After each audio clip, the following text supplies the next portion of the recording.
Welcome back, everyone, to theZoomer. Before we wrap up, I just want to touch on something we were talking about before the break, Drew, which is travel.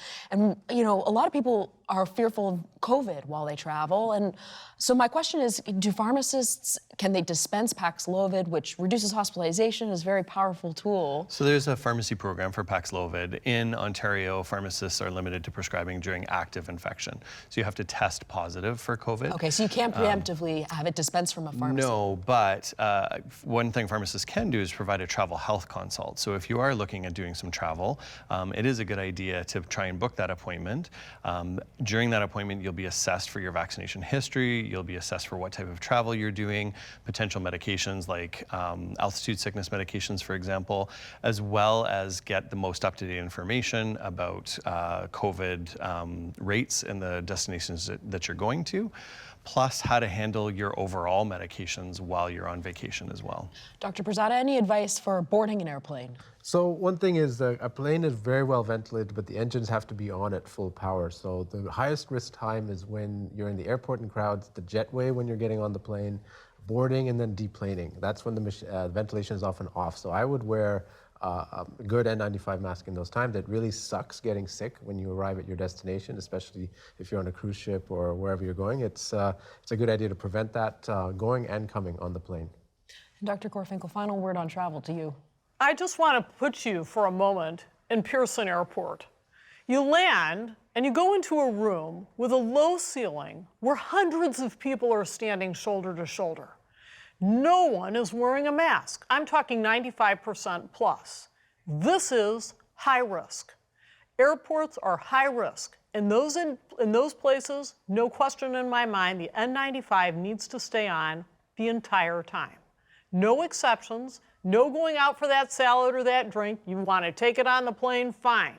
But those are high-risk places and should be understood as that. And then on top of it, you've got all the surfaces. People are wiping their nose and touching those railings that you then touch, and you get sick. Well, this is how it works. So hand washing rigorously at every single stopping point, even if it's with hand sanitizer, 60% plus alcohols work. Secondly, wearing that N95 mask religiously in airports. Yeah, all right. And just finally, before we go, the next question from George. Go ahead. Well, I read a study that said that if you get your booster shots in the same arm, that they're more effective than getting it in a different arm. Is that true? That's an interesting question. Dr. Vaisman, can you answer that one? No, there isn't any specific reason why you would want to switch arms only because you got a vaccine in the same arm. The effect of the vaccine is systemic. Once the contents of the vaccine enter into the bloodstream, it's systemic, so it doesn't really matter where it's injected, whether it's your left arm or your right arm.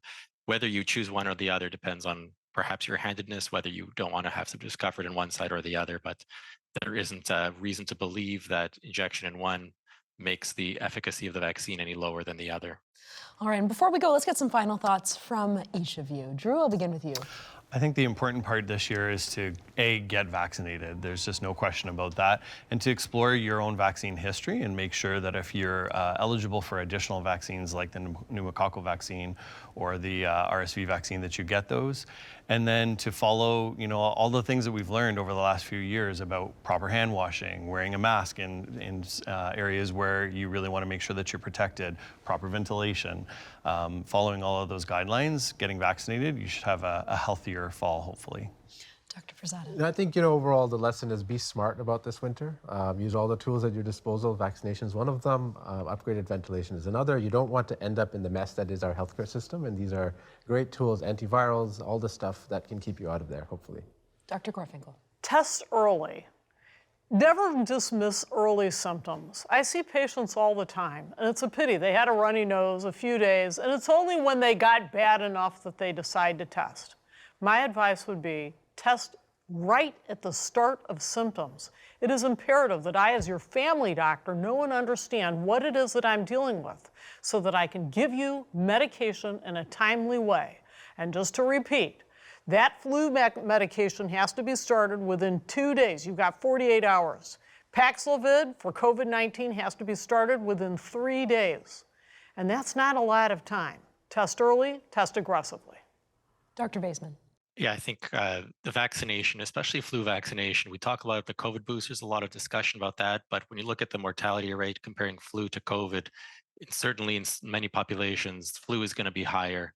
And so flu vaccination is going to be a very important part that we haven't talked about a lot in the last few years because of all the focus on COVID. The mortality rate from COVID has continued to drop, and it's never been lower than it has been now.